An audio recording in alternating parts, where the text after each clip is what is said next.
caveat to all this is that George Bush is not going to sign this bill into law, whether it passes with sexual orientation only or sexual orientation and gender identity. This law is not going to actually go into effect.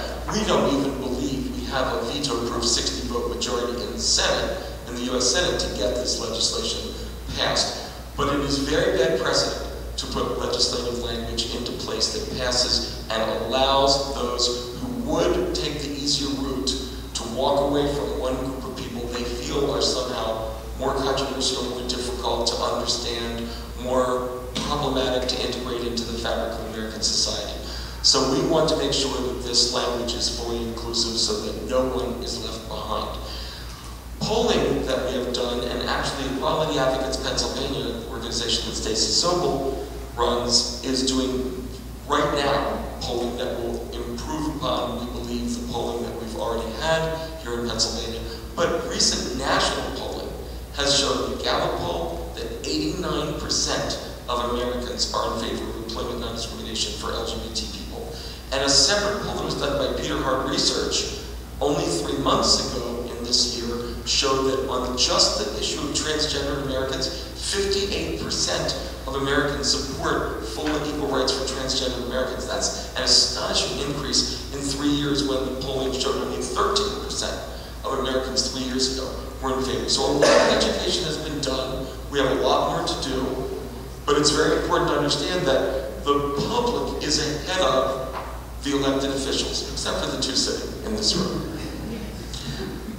They get it, but there are a lot of legislators who don't get it as well as these two individuals, and the polling is very favorable for us. It needs to be mentioned by you when you're talking with your legislators, because here in Pennsylvania, our polling, which is several years old now, and we actually believe is better now than it was then, showed that nearly 80% of the public were in favor of employment non-discrimination, and very high 70s to low 80s, depending upon the region of the state, were in favor of all the various protections covered in the Pennsylvania Human Relations Act, and that even in the most difficult region of the state, nearly 60% of the public were in favor in a bipartisan poll. So you can see it's overwhelming support of the Pennsylvania public for this legislation. Now, what does this legislation do? What does the Human Relations Commission do? We protect people on the basis of race, religion, ethnicity, national origin, color, age, gender, educational status, mental and physical disability, and a few other categories like pregnancy that are not actually in the law, but we have secured by Supreme Court decisions. In employment, housing, and commercial property, we're the only state in the nation to have commercial property as a protected status.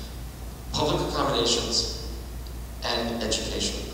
Also, credit and lending are protected under housing and commercial property as well. So it's a very wide-ranging statute, and very important to the people understand that if they are discriminated against in any of these areas of their life, they can come to the Human Relations Commission and seek relief from those allegations of discrimination. We have seen our act amended 12 times in the 52-year history of this commission. We are, in fact, one of the largest and oldest of these commissions in the United States. We currently have the highest caseload in the entire country, as well as the largest staff.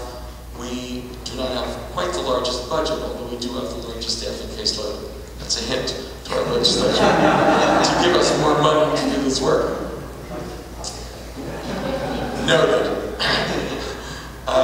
But in any case, I think that our staff are enormously effective and professional, do an exceptional job. There are always going to be some cases that slip through the cracks, but in general, I feel very, very positively about the work that we do on behalf of people in the Commonwealth. We also protect not just citizens, but anyone who is residing in or traveling through the Commonwealth, and that includes immigrants, no matter what their documented status. And I see Andy moving up to the podium, so that means that I'm going to cut my remarks off here, and I'll be happy to respond to any questions that you may have later on in the evening. Thank you.